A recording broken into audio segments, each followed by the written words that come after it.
سڵاوی خی گەورەتان لێبێت بەڕێزان لە بەرنامە ئەمڕۆ قسە لەسەر بەبارمتەگرتنی موچە کە ماوەی سێنزە ڕۆژە چواردە ڕۆژە موچە بە بارمتەگیراوە هەروە باز لە خۆپیشاندان و ناڕزایەتی مامۆسایانیش دەکەین ئەمڕۆ کە لە نزیک پارکی مەلک مححمود لەوێ گردبوونەوەیسیان بەرە و دەباشان ڕۆن دیارە هێزەمنیەکان ڕێگریان لێک هێزەمنیەکانی یەکێتی وە ژمارەیەک مامۆستاش دەستگیر کران لە بەرنامە ئەمڕۆ هەم قسە لەسەر لێکەوتەی دواکەوتنی موچە بە بارمتەگرتنی هەروە خۆپیشاندان و ناڕزایەتی مامۆسایان دوای دەستپێکردنەوەی بایکۆتە تا کارمەندانی تەندروستیش بڕیاریاندا و بایکۆت کەنجگە لە شوێنە هەستیارەکان و بەشێک لە فەرمانەکانی کەش لە سنووری سلێمانی دەستیان بە بایکۆت کردووە تاکو ئێستاش حکوومەتی ماوە بەسەر توێرێ ئەم بەدەنیە لیستی موچە ڕابگەێنێت بە داهاتی ناوخۆ لەگەڵ و پارەی کە لە بەغداوەوە موچە دابچکات ئەمستان لەگەڵ هەرێک لە ئەبارێزان دکتۆر نەبەرد کەریم پسپۆڕی ژمێریاری و دارایی و مامۆستا جەلیل عەلی سکرتێری ئەنجومەنی مامۆستایانی پێشەنگ سەرۆکی ئەنجومەنی مامۆستایانی پێشەنگ قسەی لەسەر دەکەین سوپاسی ئەم بەدەمتان دەکەین مامۆستا بەخێر بێن لە بەڕێستانەوە دەست پێ بکەین ئەمڕۆ خۆپیشاندانی مامۆستایان چۆن بەڕێوە چوو و مامەڵی هێز زەمینیەکان چۆن بوو و ژمارەیەک مامۆستاش دەستگیر کران ئازاد کراون بەنای خی گەورە سپاس بۆ بەڕێستان سپاس بۆ بینەرانی ئازیزی کەناڵی پەیام بەخێراتنی دکتۆری بەڕێزشە سپاس دەکەین لای هەمان ئاشکرایە ماوەی 10 ساڵە ئەم دەسەڵات و حکومەتە لاتە فشارێکی زۆری لەسەر خەڵکی هەرێمی کوردستان بە گشتی و مامۆستا و فەرمانبەر و موچەخۆران بە تایبەتی داناوە سیاسەتی برسیکردن بەکارهێنێ بە بارمتەی گرتوون ئابلوقەی ئابووری خستوۆتە سەرمان بۆ یەکە لە ڕەتفعلی ئەم سیاسەتە چەوسان و ستەمکارەی هەرێمی کوردستان و دەسەڵاتدارانی هەرێمی کوردستان مامۆستایان لە درێژایی ئەم دەساڵەدا بەردەوام چالاکی مەدەنیان هەبوو لە خۆپیشاندان و بایکۆت و ناڕەزایی و پەنابرنەبەر دادگا ناوخۆیی و فیدراڵەکان لە ئەنجامی ئەمانەدا ئەوە بوو دادگای فیدراڵی بڕیاریدا موچەی مامۆستایان و فەرمانبەرانی هەرێمی کوردستان وەکو هەموو هاوڵاتیەکی عێراقی بە نیشتیمانی بکرێت لە ڕێگەی بانقا فیدراڵەکانەوە ئەوە بوو دوو ڕۆژ لەو بڕیارە کە ئیلزامی هەردوو حکوومەتی هەرێم و بەقای کرد بەم بڕیارەوە پابند بن و موچەی فەرمانبەران دابینکەن ئەوە بوو دوو ڕۆژ لە بڕیاری دادگای فیدراڵی حکوومەتی عێراقی هاتە سەرخەت و ڕایگەیان کە ئەوان پابندن بە دابینکردنی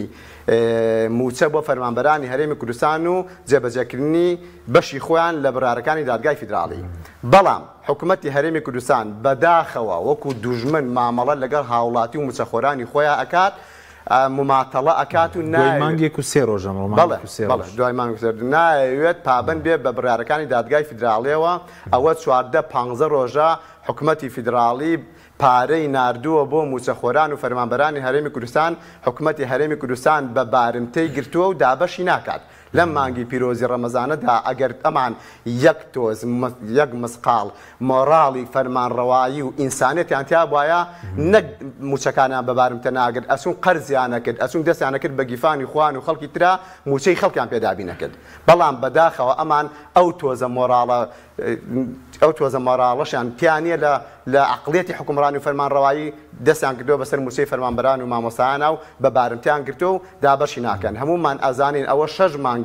6 مانگە تەنها یەک موچیان دابەش کردووە لە مانگی 10 و 11 و 12 2020 مانگی 1 و 2 3 تەنها لەم 6 مانگەدا یەک موچە دابەش کراوە بۆ یەکە فشارێکی ئابووری بەهێز یەخەی مامۆستا و فەرمانبەر و خەڵکی کوردستانی گرتووە کە مەعاناتێکی زۆر ڕۆژانە لە شاشەی تیڤیەکانەوە ئەیبینین کە خەڵک چه حاڵێکی هەیە ئەمڕۆ خۆپیشاندانەکە بۆچی لای پارکی مەلک مححمود و ویستان بچن بۆ دەباشن ژمارەیەک لە مامۆستایان پەیامەکە چی بوو بەڵێ لە ڕاستیا بۆ یەکە ئەو شوێنە دەستنیشان کرا لە نزیک پارکی مەلک مححمود سەر شەستێکەی سەرەوە کە نزیکە لە دەباشان بۆ یەکە لێەوە بە ڕێپێوان بچینە دەباشان و مرکزی دەسەڵاتی ئەم سنوورە کە یەکێتی فەرمانڕەوایی مطلقی ئەم سنوورەیە ئەوان لە ڕاگەاندنەکانە خۆیان بە ئۆپۆزیسیۆن و بە مەعارەزە پیشانەیەن ئەڵێن لەگەڵ بڕیارەکانی دادگای فیدراڵین ئەڵێن لەگەڵ داوای مامۆستایان و فەرمانبەرانان بەڵام لە ژێریشەوە لەگەڵ شەریکەکانە کە ئەو لایە لەگەڵ گورگ وەکو ئەڵێن لەگەڵ گورگ گۆشت دەخۆن لەگەڵ مەڕ شیوەنەکەن لە ژێریشەوە خەریکی جێبەجێکردنی فەرمانەکانی ئەولان و پرۆژەی هەژماری من بە زۆر خەریکە ئەسەپێنن بەسەر مامۆستا و فەرمانبەرانە ئەو تا فۆرمیان بڵاو کردوێتەوە لە فەرمانگە و لە بەشێک لە قوتابخانەکانە بە زۆر ئەو فەرمانبەریشە بەڵێ وڵا تەبان ئیجباریە کۆ تۆ لە فەرمانگەکەت لە قوتابخانەکەت ئەگەر هات و تۆ پڕینەکەیتەوە سبەینە هەڕەشەی موسەبڕینی بە کورتی لەسەر مامەڵە هێزەمنیەکان و دەستگیرکردنی مامۆستاش دەستگیری مامۆستانی شەوە بەڵێ بەڕاستی زۆر ڕەفتارێکی چاوەڕوان نەکرا و ڕوویدا ئەمان پلانیان هەبوو بۆ ئەنجام نەدانی خۆپیشاندانەکە ئەو بۆ هەر لە سەرەتاوە هەندێک لە مامۆستایان ئەوانەی کە ئەکرا سەرپەرشتی خۆپیشاندانەکان بکەنیان ڕۆڵی کاریگەریان لە خۆپیشاندانەکانە هەیە هەر لە بەدرگای ماڵەکانیانە دەستگیریان کردن هەندێک مامۆسای تر کە لە دوورەوە هاتبوونیان لە شوێنەکانی ترەوە ئاهاتن بۆ بەشداری لە خۆپیشاندانەکان ئەوانان لە بازگەکانە دەستگیر کرد و لە ناو خۆپیشاندانەکان شادیان لە هاوپیشەکانمانیان دەستگیر کرد بۆ یەکە ژمارەیەکی زۆر لە هاوپیشە و مامۆستاکانمانیان دەستگیر کرد و فشارێکی زۆران لە خۆپیشاندان کرد پەلاماری مامۆستایان داست و کاتیان بە مامۆستا کرد وشەی ناشرین و نەگونجان بە مامۆستا و بە تەنانەت مامۆستا ئافرەتەکان ئەو بوو مامۆستادارا بەس ئەوەندەی پێوت بەو هێزە ئەمنیە تۆ خوشک و دایکە تێ چۆن ڕوودیا وشەی ئاوا بەرامبەر ئەو مامۆستا بەکاربێنی ئەو بوو بە چەند هێزێکی ئەمنی پەلاماریاندا و دەستگیریان کرد و بردیانە سارەکە و عەزێتێکی زۆریاندایە بۆ یەکە ڕەفتارێکی زۆر ناشایستەیان بە مامۆستا کرد بەداخەوە ئەوایە ئەویان کردایە چونکە ئەمانە ڕۆژە لە ڕۆژان هەمویان قوتابی مامۆستا بوون ڕۆژێک لە ڕۆژان ئەمانە مامۆستاکانی خۆیان هەڵگەڕاونەتەوە بەڵێ هەڵگەڕاونەوە بەداخەوە چاوەڕێی ئەومان لێ ناکرد و ئێمە مامۆستایان داوای تەنها موچەی خۆمان ناکەین کاکە داوای موچەی هەموو فەرمانبەران موچەخۆرانەکەن داوای موچەی هێزە ئەمنیەکانیش دەکەین داوای موچەی پێشمەرگاکەین داوای موچەی وەزارەتی ناوخۆ ئەکەین بەڕاستی داوای موچەی هەموو موچەخۆرانی هەرێمی کوردستانە. سپاس دەکەین مامۆستا کاکتۆر جەنابیشت بەخێر بێ ئەگەر سەرنجێک تێبێت لەسەر خۆپیشاندانی ئەمڕۆی مامۆستایان ئەو سەرکوتکردن و دەستگیرکردنەش و دواتریش لەسەر موچە دابەژنەکردن وەزیری دارایی باسی لەوە کرد بوو کە داهاتیان لە بەردەستنی ئەمڕۆ هەر میدیای گۆڕان کە میدیای وەزیری داراییشەی گۆڕان و توێر بە داهاتی ناوخۆ مانگونی وێک موچە هەیە جگە لە پارەکەی بەغداد. سەرەتا بە ناوی خۆی گەورە بەخشندا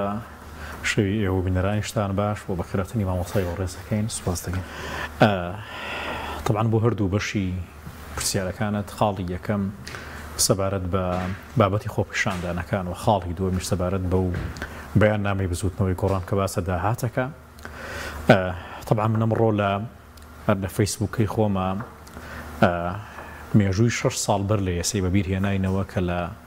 25 ساڵی 2018 ئێمە وەکو مامۆستایان و فەرمانبەرانی ناڕازی لە بەرامبەر دەرگای دادگای سێمانی بۆ نزیکەی 10 و 10 ڕۆژ مانگرت لە وەخێمەشمان هەڵا دروست 6 ساڵ بەر لە ئێستا هەمان معانات بەڵێ لە هەمان ڕۆژ لە شەق لە مامۆستایەک دەرە لە هەولێر لە 2018 لە 25 مانگ لە هەمان تەوقیت و هەمان کاتدا کە 6 ساڵ بەر لە ئێستا بوو مامۆستایەک لە پایتەختی هەرێمی کوردستان بەرشەق درا و لە هەمان تەوقیت و کاتدا و لەسەر هەمان داوا کە مامۆستایەکی دیکە لە پایتەختی ڕۆشنبیری 2024 دوای 6 ساڵ دیسانەوە بەرشەقی هێزە ئەمنیەکان درا. طبعاً ئەمەمان گەڕێنێتەوە بۆ خاڵی کە بەڕاستی بەداخەوە کە ئەمانە دەسەڵاتدارانێکی خۆسەپێنن چونکە هیچ ئایدیایەک هیچ عەقڵێتێک ئەمە بڕێوە نابا کە بیر لەوە بکاتەوە تۆ ساڵانە هەمان مێژوو دووبارە بکەیتەوە جگەلەوە ساڵانە تۆ ڕۆژ بە ڕۆژ باجەکانی قورسرە بێ لەسەر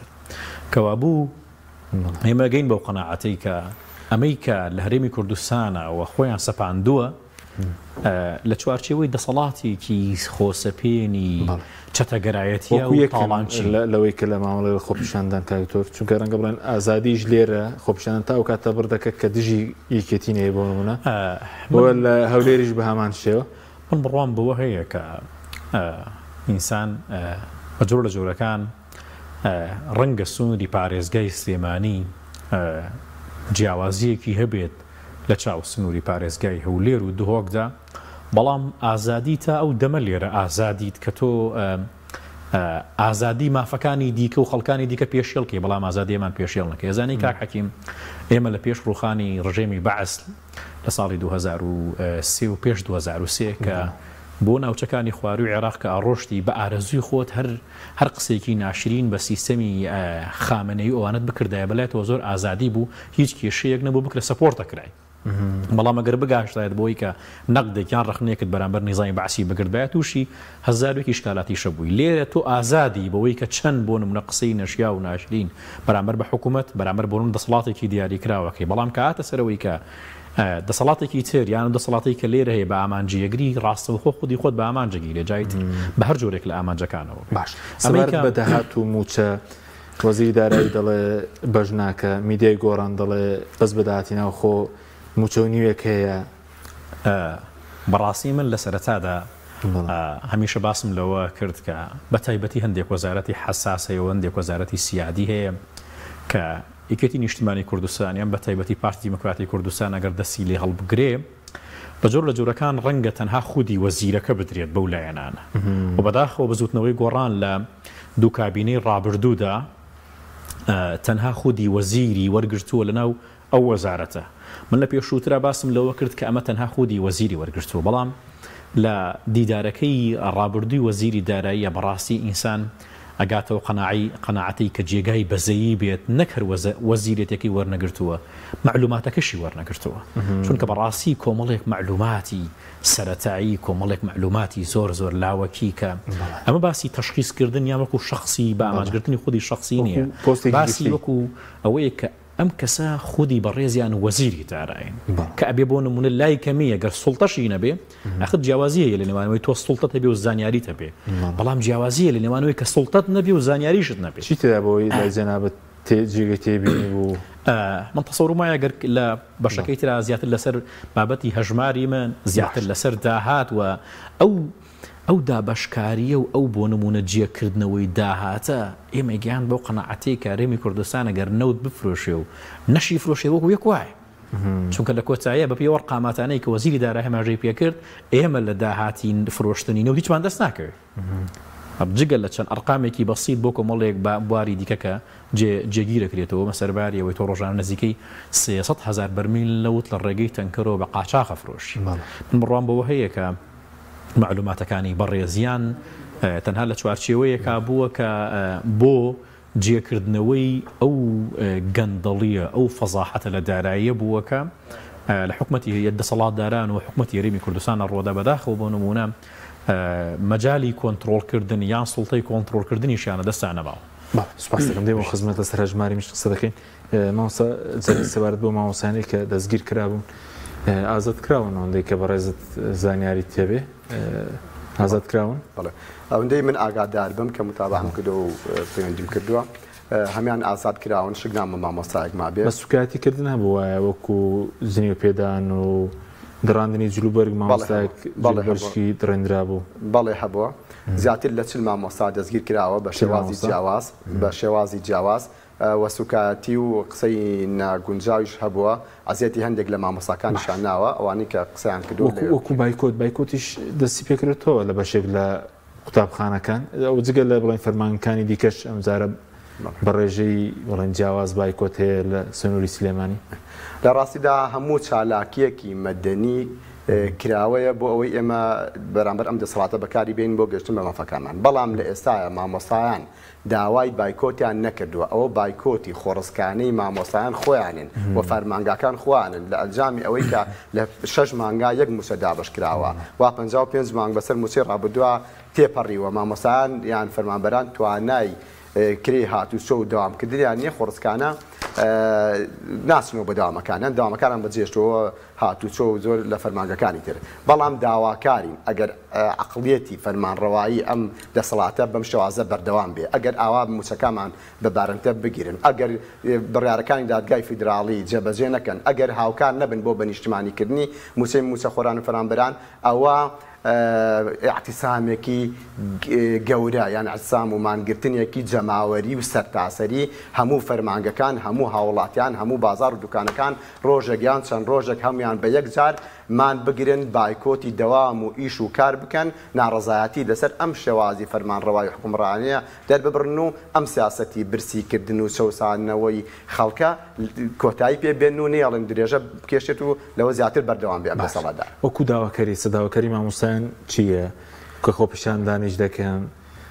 خۆی لە چیدا دەمێت و داواکاری سەرەکیەکە؟ داواکارە سەرەکیانمان ئەوەیە پابند بن بە بڕیارەکانی دادگای فیدراڵیەوە کە داوای بە نیشتیمانیکردنی موچەی فەرمانبەرانی هەرێمی کوردستانەکان لە ڕێگەی بانکە فیدراڵەکانەوە و دروستکردنیکی کار لە بانکی ڕافیدەین و بانقی ڕەشید ئەو بانکانی کە سەر بە حکوومەتی فیدراڵین و سەر بە حکوومەتی ناوەندن ئەوە یەکەمیان پاشان ڕەتکردنەوەی پرۆژەی هەژماری منی حکوومەتی هەرێمی کوردستان کە ئێوە لە ڕێگەی بانقا ئەهلی و حیزبیەکانەوە ئەم پرۆسەیە ئەنجام بدات و بانکە فیدراڵەکان وەلاخاو ئەو بڕارە جێبەجێنەکە. خاڵی سێمیان دابەشکردنی دەست بەجێی یان ئازادکردنی موچەکانمان بەڕاستی ئازادکردنی موچەکانمان چونکە موچەی مامۆستا و فەرمانبەران ئەوە 14 ڕۆژە بە بارمتە گیراوە لەلایەن دەسەڵاتدارانی هەرێمی کوردستانەوە داواکەین موچەکان ئازاد بکەن چۆن ئەمڕۆ خاوەنی موچەکان دەستگیر کران و ئازاد کران ئەوە موچەکانیش ئازادکەن و لە نزیکترین کاتە موچەی مانگی دوو دابشکەن و کار ئاسانی بکەن بۆ دابشکردنی موچەی مانگی سێ ئەوە لە عێراق دابشکردنی موچەی مانگی سێ دەستی پێکردنی کردبە ئەگەر ئەویان کرد بە موچیان دابش کرد بە و لیستیان نردبە بە وەختە ئێستا موچەی مانگی سێش دەهات دڵنیایەوە پێژن قسەکەی خۆی جێبەجێکە وتی لیستەکەم بۆ بنێرن با بۆ تا بنێرن. حکوومەتی عێراقی پابند بۆ بە بڕیارەکانی دادگای فیدراڵیە و ئەرکی خۆی و ئەرکە قورسەکەش کە دابینکردنی پارە و موچەیە لەسەر بەرامبەریش لەسەر بەخایە بەڵێ لەسەر حکوومەتی فیدراڵ و بەخایە ئەو پابند بۆ بە دابینکردنی پارە و بجەوە. بەڵام حکوومەتی هەرێمە نایە بدەمێەوە بە دڵنیایە و بێبەرامبەریش ئەگەر لە جارانی پێشوودا لە پرۆژە لە پرۆژە بودجەکانی ساڵانی پێشوودا مەرزدانرا بوو کە حکوومەتی هەرێم ئەبێ داهاتی ناوخۆ تەسلیمکە ئەبێ خاڵە گومرکەکانی نیوە بە نیوە بنێرێ ئەبێن داهاتی نەوت ئەوە 1000 بەرمیل نەوت لە ڕێگەی سەوم بەفرۆش هیچ ئەو مەرجانە بۆ دابینکردنی موچە دانەنراوە تەنها داوای لیستی موچە و زانیاری موچە و کار ئاسانیکردنە و کار بۆ بانکە فیدراڵەکان داوای ئەوە کراوە بەداخەوە حکوومەتی هەرێم نازانم هۆکارەکەی چیە ناچێ بەدەم ئەو داواکاریانەوە. پەیوەندی بەو نییە کە دەیانێ موچەوەک و کارتێک لە دەستی خۆیان دابمێنێتەوە بۆی بەردەوام بن لەوەی کە خەڵکی پێ بترسێنن سەرکوتی بکەن بۆ ئەو نییە بە دڵنیاییەوە ئەم دەسەڵاتە لە مێژووی ئەم 30 ساڵی ڕابردووەدا نەیانتوانیەوە بە خزمەتکردن و خزمەتگوزاری بچنە دڵی خەڵکەوە خۆیان لای خەڵک شیرینکەن خەڵک متمانە لای خەڵک دروستکەن بۆیە کە ئەیانەوێت لە ڕێی بارمتەکردنی موچەکانیانەوە لە ڕێی بە کۆیلەکردنیانەوە بە دامەزرێنە فەرمانگەیەکە بە موچەیەک و پاشان لە ڕێگەی و بە کۆیلەیەکە هەر کاتێک بە ئارەزوی ئەو هەڵنەپەڕێ بە ئارەزوی ئەو چەپڵە لێنەیە بە دڵی ئەو قسە نەکە ئەوە هەڕەشەی نانبڕین و موچەبڕین و دەرکردن و گواستنەوە ئەمانەی لێکە بۆیە کە ئەوێ ئەو کارتەی لە دەسا بمێنێ ئەو کاتێ لە دەسامێنێ بەڵام ئێمە لێرەوە دڵنیانەکەینەوە و مژدەش بە مۆستایان و فەرمانبەران دەین کە ئەم پەلەقاژێ و لنگەفرتەی دەسەڵاتی کوردیەیکا ئەمە لنگەفرتێ و پەلەقاژەی مەرگەیکا ئەگینا دادگای فیدراڵی بڕیاری داوە موچەی فەرمانبەران بە نیشتیمانی بکرێ و بڕیارەکانی دادگای فیدراڵی کۆتاییە و تانەی لێ نادرێ و پابندکاریشە ئەبێ پابند بێ. سوپاس دەکەین مامۆستا دکتۆر سەبارەت بە هەژماری من ئێستا ڕەتکردنەوەیکی زۆر هەیە بۆچی خەڵکی متوانەیەکی نییە بە هەژماری من پەیوەندی بە چێوەیە داوا دەکەنەوە بڕیاری دادگای فیدراڵیەوە خۆی جێبەجێ بکرێ. طبعا کاک حەکیم سەبارەت بە بابەتی پرۆسەی هەژماری من ئێمە لە دەسەڵاتی دیکتاتۆریە مستەڵەحێکمان هەیە کە پێی ئەوترێت نەفذ وثم ناقش و جۆرێکی تر لە ئەو دیکتاتۆری کە نەفذ ثم ناقش واتە جێبەجێ بکە و دوایەوە گفتوگوی لەسەر بکە. بەڵام من تەسەوڕم وایە ئەوەی لە کابینەی نووە بە تایبەتی و لە هەرێمی کوردستانە هەیە ئەو مستەڵەحە دیکتاتۆریەش گۆڕاوە لە نەفذ ثم ناقش گۆڕاوە نەفذ ولا تناقش واتە جێبەجێیکە و هیچ شمەڵێ. دەسەڵاتدارانی هەرێمی کوردستان و بە تایبەتی کابینەی نوێم و لە ڕەسی سوڵتەکەیانەوە کە خودی جەنابی سەرۆکی حکومەتی هەرێمی کوردستانی ماوە بەسەرچوو پێم وا بێت ئەم میتۆدەی بە تەواوەتی جێ کردوێتەوە نەفذ ولا تناقش جێبەجێیکە و بۆ شتنیە گفتوگوی لەسەر بکەین لەسەر بابەتی خودی هەژماری من بڕوان بەوە هەیە کە تەواوی وەزیرەکان و هەردوو زۆنەکە باڵادەستی ئەم حزبە و باڵادەستی ئەو حزبە هەمویان چوونەتە ژێرباری ئەو میتۆدە کە نەفذ ولا تناقش جێبەجێیەکەن و هیچ گفتوگویەکی لەسەر هاوبەشن طبعا من ئەم داتایانم هێناوە لەسەرەوەی کە بە تایبەتی بەڕێز جەنابی وەزیری دارایی کە باسی لەوە کرد کە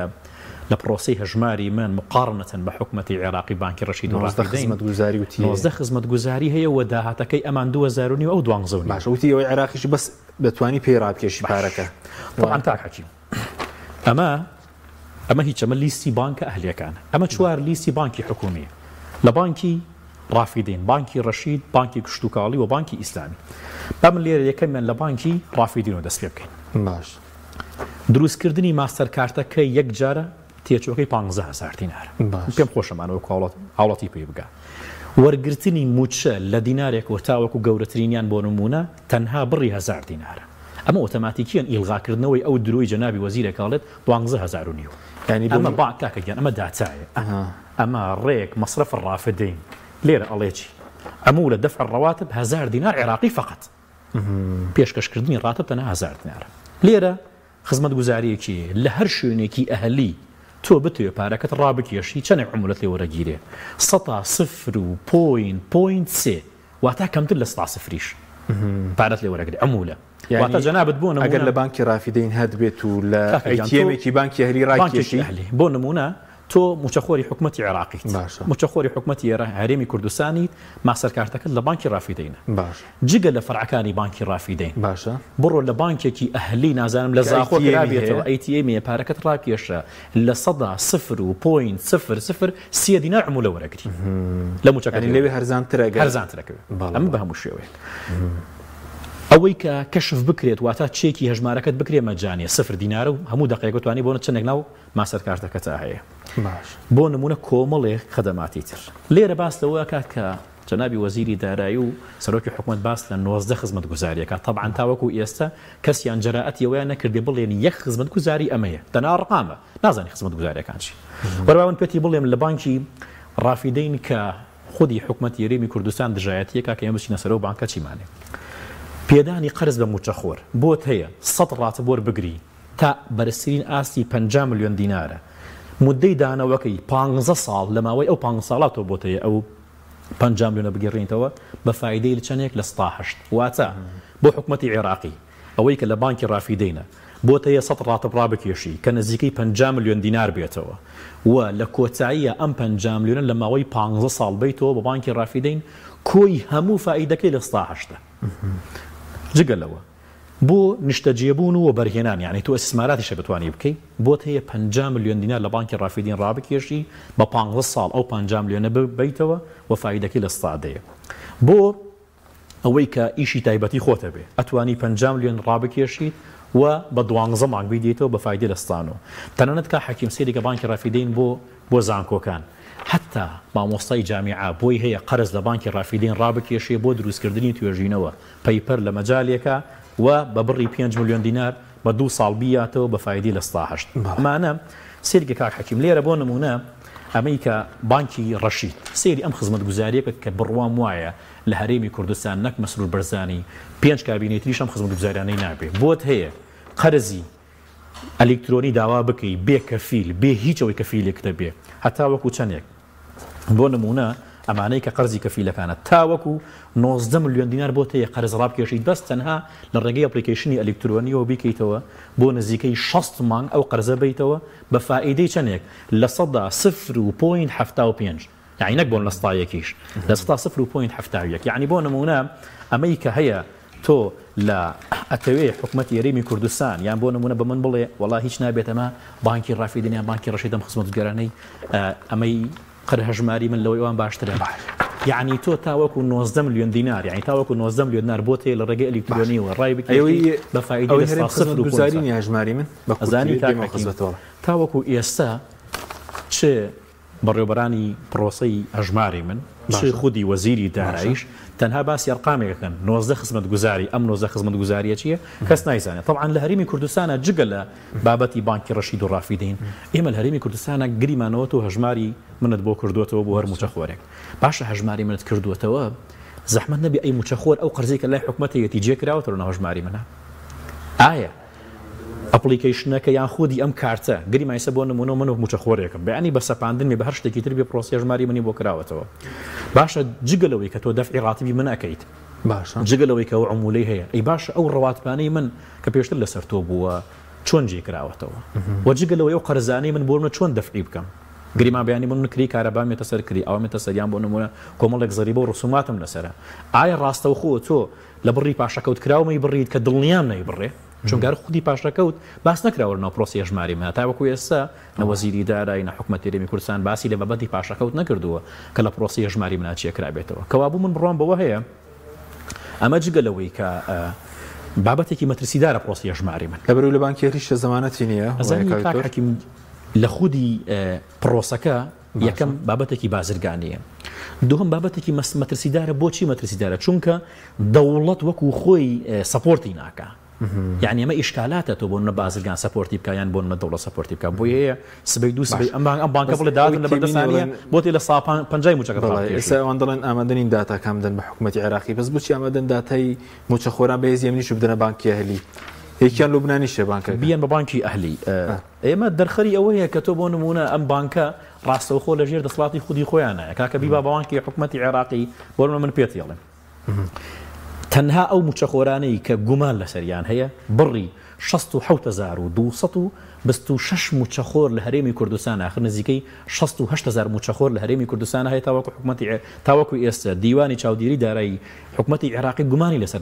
جگە لە هێزانەکان و باس لە هێزانەکان ناکەین تەنها موچەخۆر باس لەوەی کە دایکیشیان دیانە بۆ نمونە کاک حەکیم سریەم بە مەترسیدارەکە نزیکەی 5,000 خەڵکی گرێبەست هەیە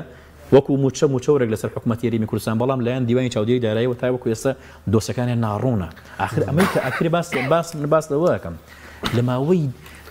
31 ساڵی حکمڕانیە تۆ لە ڕووی داراییەوە نەتوانیت تەنانەت لیستێکی موچی ڕێکوپێکتە بێ ئەمە دەرەنجامەکەی دیکێتە چاڵ پێم و خزمەت بەوەش کە بانکی حکومیشمان بۆ نەبێ باش حسنە بانکی حکومیمان هەیە بەڵام بێ خزمەت گوزاریە کە مامۆستا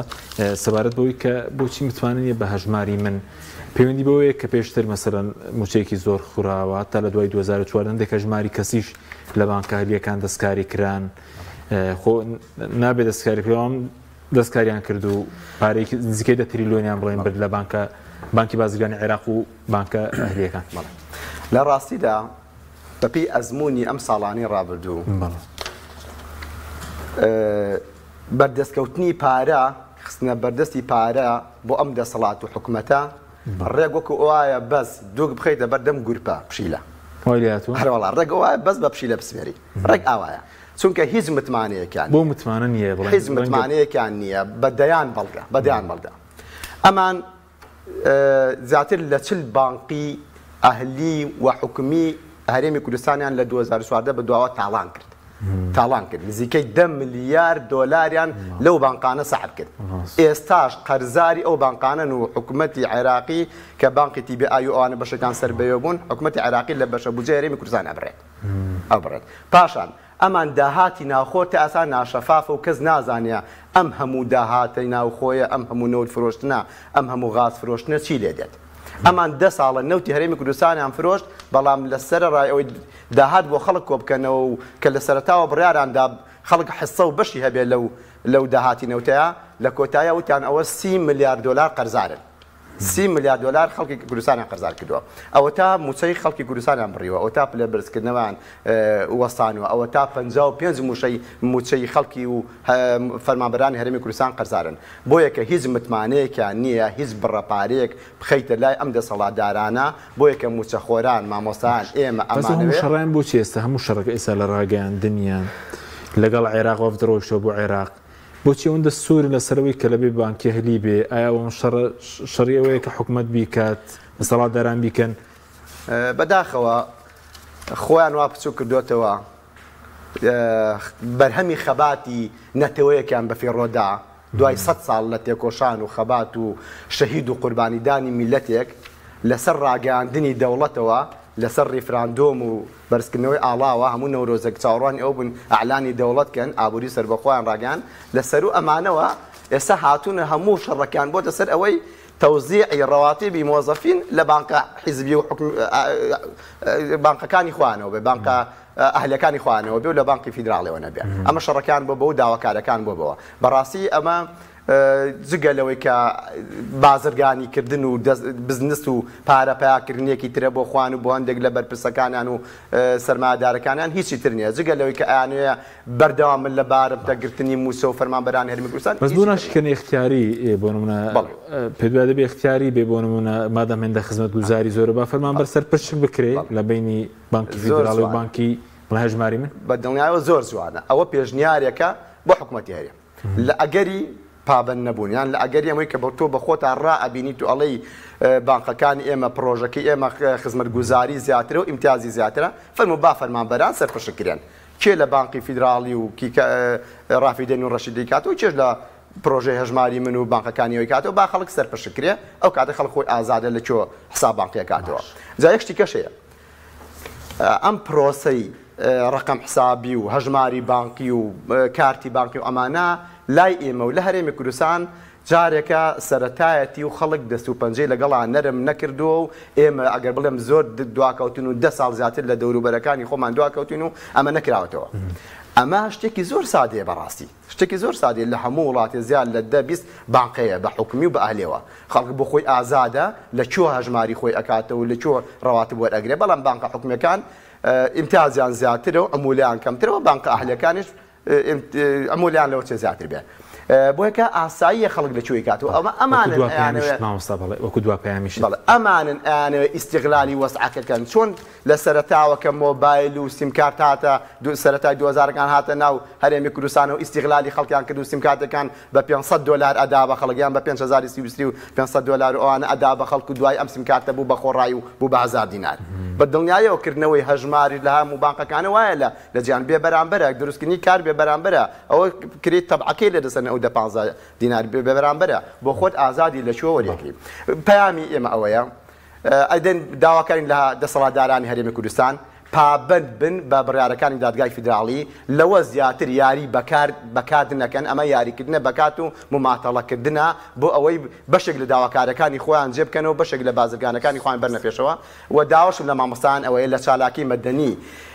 بەردەوام بین تاکو گەیشتن بە مافەکانمان 10 ساڵە ڕنج و خەبات دەدەین ئێستا و گەشتۆتە کەناری ئارام و سەرکەوتن پێویستی بە خۆپیشاندانێکی سەرتاسەری و پشگیرێکی جەماوەری بەرفراوان هەیە کە بەم نزیکانە بگرێت و بچێتە سەر ڕێڕەوی خۆی مامۆستا دوو خولەکمان ماوە لەسەر نەبوونی بانکی حکومی لە کوردستان بانکی پێشکەوت و بە دووش سەبارەت بە چارەنووسی موچە و ئەوانەش سوپاس دەکەم طبعا سەبارەت بە بانکی حکومی یان نەبوونی بانکی حکومی لەوەکانی ڕابردووە باسم لەوەبەتێک کردووە کە طبعا بازرگان دامەزراوەی بازرگانی بەهێزەکە عقلی دەوڵەت مەداریش دامەزراوەی دەوڵەتی بەهێزەکە باش ئەمەی ئەمڕۆکە پێی گەشتوین بە کورت و پخت دەرەلەتە لەوەی کە ئەمانە 33 ساڵە عقڵێتێکی بازرگانیان هەیە و وا خەریکن دامەزراوە بازرگانەکانیان بەهێزەکەن دامەزراوەی دەوڵەتی لاوازەکەن لە بچووکترین دامەزراوە تا شتێک بوونەکەتی تایبەت و هەلی هەر هەمووی خەریکی داڕمانی دامەزراوەی دەوڵەتین و خەریکی بەهێزکردن و بنیاتنانی دامەزراوەی بازرگانین بە تایبەتی لە بانکەکانە بەڕاستی من لە دیدارەکەی وەزیری دارایی تێبینی خاڵکم کرد کە ئەمە خاڵێکی زۆر مەترسیدارەکە ئەو بۆ پەڕی قەناعەتەوە باسی لەوە کرد کە سەرجەم بانکە دەوڵەتیەکان زەمانەتی کەمترین موچەیان نییە ناو بانکانە ئەمە داڕمانی عقڵیەتی ئیدارەدانی خودی ئەو وەزارەتەیە ئەمە نەبوونی بچووکترین زانیاریە لەسەر سیستەمی بانکی چونکە بۆ نمونە ئەگەر وەزیری دارایی عقڵێتێکی دارایی بەهێز لە پشتی بووایە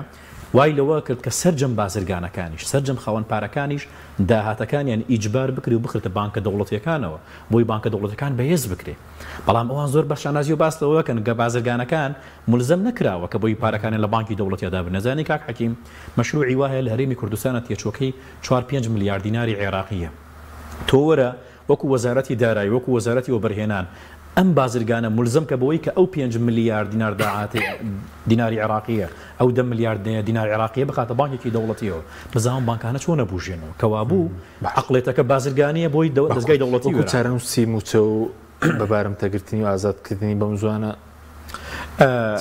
من بڕوان بۆ هەیە بە بارمەتەگرتنی موچە چەند زۆرتر بێ ئەوەندە زیانەکانی و بارگرانەکانی بۆ سەرم دەسەڵاتە زۆرترە بێ و بەرەو ڕووی هەڵبژاردن جا مانگی شەشەکرێ مانگی دەکرێ بڕوان بەوە هەیە کە خەڵک تۆڵی ئەویان لێ بکاتەوە چونکە بەڕاستی ئێستا من ئەمە یەک نمونە بۆ بڵێم ئەم زۆر بە کورتی منم ئێوارەیە بەسوودفە لە لای ڕەفیقێکی خۆم بووم کە دوکانی هەبوو باسی لەوە کردوتی وتی کاک دکتۆر ئەمڕۆ مانگی ڕەمەزانە ئەزانانی یەکێک لەو شمەکانی کە لە ڕەمانگی ڕەمەزانە زۆرترین خەڵک بەکاریانێ خورمایە بۆەوەی بەرمانگی پێ بکاتەوە وتی تەنانەت ئێستا خەڵک ئامادە نییە خورماش بکڕێ تۆ سەیری ئەم بارگرانە جاراییە بکە کە لە ژێر هەیمنە و ئەو عقلێتە دیکتاتۆر و زاڵ بازارش وەستاوە سوپاس دەکەم کاک دکتۆر نەبەردکەریمەوە سەرجەری علی سوپاسیان دەبوونتان دەکەم سوپاس بەوەی بینەرانی بڕێ سوپاس باوکارانم خواتان لەگەڵ